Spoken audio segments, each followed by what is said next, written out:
Japan has always been one of the most important countries in the global crypto ecosystem. Long before many other nations even understood blockchain technology, Japan was already regulating exchanges, defining digital assets, and building legal frameworks around cryptocurrencies. So when news started circulating that Japan has initiated a major move affecting XRP, it immediately grabbed the attention of investors, analysts, and institutions around the world. But instead of jumping to conclusions or emotional reactions, it's important to break this down calmly, factually, and responsibly. First, let's clear something up right away. The word crisis does not automatically mean collapse, ban, or failure. In financial markets, a crisis often refers to a moment of pressure, transition, or regulatory shift that forces assets to adapt. That's exactly the context we need to keep in mind here. What Japan has initiated is not a sudden attack on XRP, nor is it a declaration of war on crypto. It is part of a broader regulatory and financial evolution that has been building for years. Japan's relationship with XRP is unique. Unlike many countries where XRP is still viewed with uncertainty, Japan has historically been one of the most XRP-friendly nations in the world. Major Japanese financial institutions, including banks and payment providers, have tested or integrated Ripple's technology. SBI Holdings, one of Japan's largest financial groups, has been one of Ripple's strongest supporters for years. That alone should tell us that any move coming from Japan is unlikely to be random or reckless. So what actually happened? Japanese financial regulators have recently initiated updated compliance standards and transactional reporting frameworks that directly impact how digital assets, including XRP, are used in cross-border payments and institutional settlements. These updates are part of Japan's broader effort to modernize its financial system while maintaining strict consumer protection and financial stability.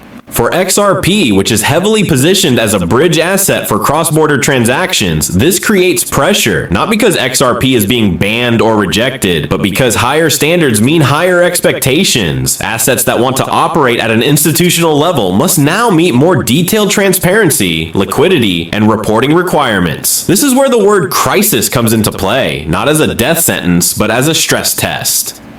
In the American market, we've seen similar moments before. When regulations tighten, prices often react emotionally before fundamentals catch up. Short-term volatility does not equal long-term failure. In fact, many of the strongest financial assets in history face their biggest tests during regulatory transitions.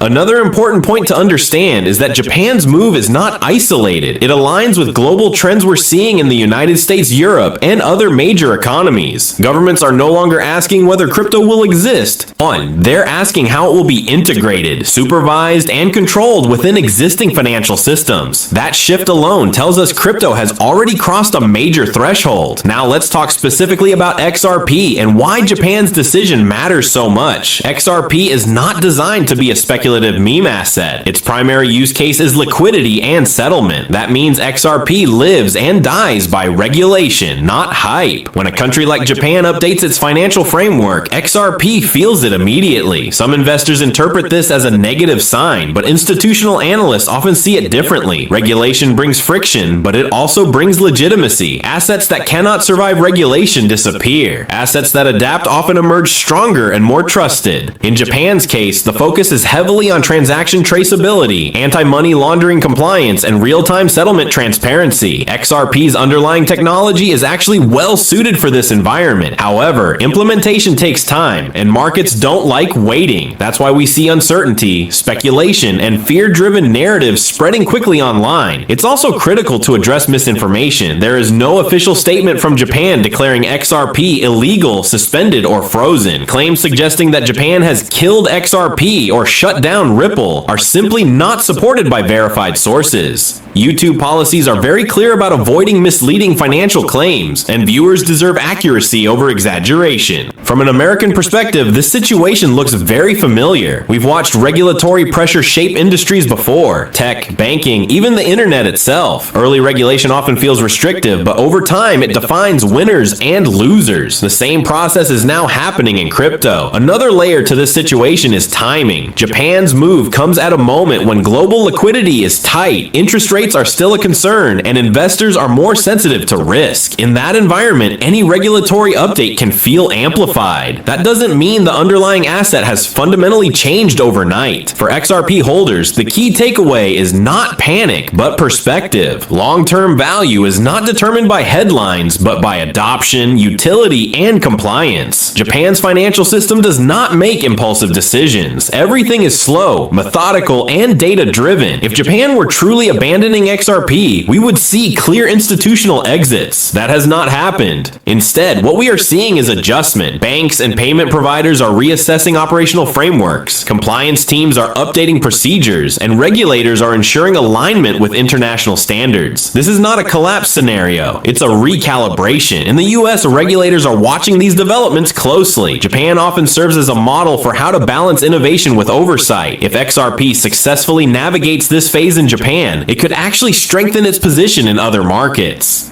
If it fails, that would raise serious questions. That's why this moment matters. It's also important to say this clearly. This video is not financial advice. Cryptocurrency markets are volatile, and every individual's financial situation is different. The purpose here is to analyze information, not to tell anyone what to buy or sell. YouTube policy requires transparency, and responsible creators respect that boundary. As we move forward, expect more clarity, not less. Regulatory processes don't happen overnight. There will be follow-up announcements, technical guidance, and institutional responses. The market will react, overreact, and eventually stabilize. In many ways, Japan initiating this pressure could be seen as a vote of seriousness. You don't regulate something you consider irrelevant. You regulate what you believe will play a long-term role in your economy. That perspective often gets lost in fear-based narratives. For American viewers, the real lesson here is broader than XRP. This is about how crypto is maturing. The era of the Wild West is ending. What comes next is structured, regulated, and institutional. That transition is uncomfortable, but it's also necessary. XRP now stands at a crossroads, not because it's being targeted, but because it's being tested. How it performs under pressure will define its future far more than any headline ever could. And as always, the smartest approach is to stay informed, verify sources, and avoid emotional decisions based on incomplete information. Markets reward patience far more often than panic. This situation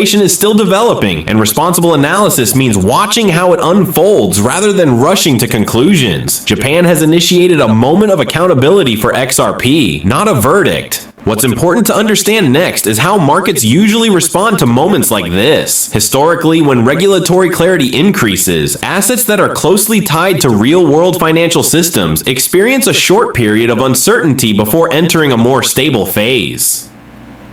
XRP, because of its focus on cross-border payments, sits right at the intersection of innovation and regulation. That makes it more sensitive to policy changes, but it also makes it more relevant than many purely speculative tokens. Another factor that's being overlooked is the role of Japanese institutions themselves. Large banks and financial firms in Japan do not operate on emotion. They operate on long-term strategy. If XRP were truly facing an existential threat in Japan, we would already see formal announcements, terminated partnerships, or public exits. Instead, what we're seeing is silence paired with internal evaluation, which usually signals adaptation rather than abandonment. This is also where patience becomes critical. Financial infrastructure does not change overnight. Payment rails, settlement layers, and compliance systems require months or even years to fully adjust.